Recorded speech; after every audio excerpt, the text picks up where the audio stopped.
So, what if the secret to achieving more wasn't about pushing harder, but actually letting go? Today, we're diving into a 2,500-year-old idea that just might be the perfect antidote to our modern burnout. Wu Wei, the power of effortless action. Think about this for a second. Water never fights a boulder head-on. It yields. It flows around it, or under it, or finds the tiniest little cracks to seep through. And yet, over thousands and thousands of years, that same gentle, persistent water carved the Grand Canyon.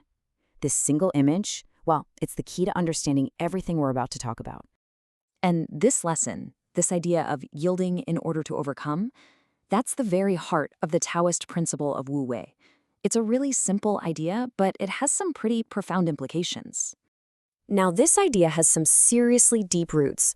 It first popped up in the Tao Te Ching way back in the 6th century BCE, and for 2.5 millennia, Wu Wei has been shaping Eastern thought. And honestly, in our world of constant hustle, its wisdom about acting without struggle feels more urgent than it ever has. But what does Wu Wei actually mean? Because its literal translation can be, well, a little misleading. So let's get into what it is, and, just as importantly, what it isn't. So if you translate it word for word, you get something like non-doing or non-action, which, really misses the point. A much better way to think about it is effortless action. It's about acting in perfect sync with the natural flow of a situation without any force or resistance. And this gets to a really key distinction. Wu Wei is not about laziness. It's not about being passive or just doing nothing. It's a kind of strategic yielding. It's about intelligently removing the obstacles so that things can happen naturally, instead of trying to brute force them into existence. This classic quote from the Tao Te Ching is a perfect example of this. A leader practicing Wu Wei doesn't rule by shouting commands. No, they create the conditions for their team to succeed. They remove the barriers, they give them the resources, and then they get out of the way. And when it's all done, the team feels this amazing sense of ownership, and they say, wow, we did this ourselves. Okay, this all sounds pretty great in theory, right? But what does it actually look like in the real world? Let's take a look at some concrete examples. And the applications are just incredibly diverse. You see it everywhere, from how we resolve conflicts, to martial arts like Aikido, to ecology, urban design, even in our own personal lives. Think about being in an argument.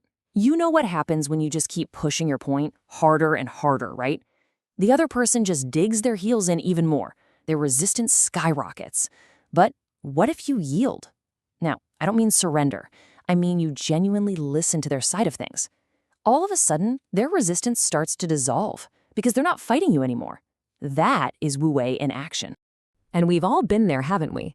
Lying in bed, trying to force yourself to fall asleep, and you only end up more wide awake. Or staring at a blank page, trying to force creativity to happen. Things like love, sleep, inspiration, you just can't force them. They only show up when we create the right conditions, and then we let go. This brings us to a really fascinating core paradox within Wu Wei. This idea that trying less can actually help you achieve more. I mean, this just runs completely counter to our whole culture of willpower and hustle, doesn't it? The idea that letting go of control could actually make you more effective, it just sounds wrong. But that's the path that Wu Wei points us toward. And here is the key that unlocks the whole paradox. This isn't about a lack of effort. It's about effort that's been so deeply practiced, so internalized, that it just becomes second nature. Think about a world-class musician. They're not consciously thinking about where to put their fingers. The music just flows right through them. That amazing effortlessness is actually the result of thousands of hours of very effortful practice. The struggle has literally transformed into ease. Okay, so let's bring all this together. Why does this ancient idea matter so much right here, right now, in our hyper-productive, always-on world? It really feels like the question of our time, doesn't it? We seem to be living in an epidemic of burnout, and we're constantly being told to just push harder, optimize everything. But what if that advice is the very source of the problem? Let that sink in for a moment. Burnout is what happens when you keep applying force against resistance, over and over and over again, until you've got nothing left. It's the natural result of constantly fighting the current in our jobs, in our relationships, and in our lives. So the practical takeaway here isn't to just give up. It's an invitation to become more aware, to just start noticing. Ask yourself, where am I fighting reality? Where am I just pushing against a closed door? And could there be another path? Maybe one that flows with the current instead of against it. There's this beautiful line from the Tao Te Ching that just perfectly captures this kind of elegant strength.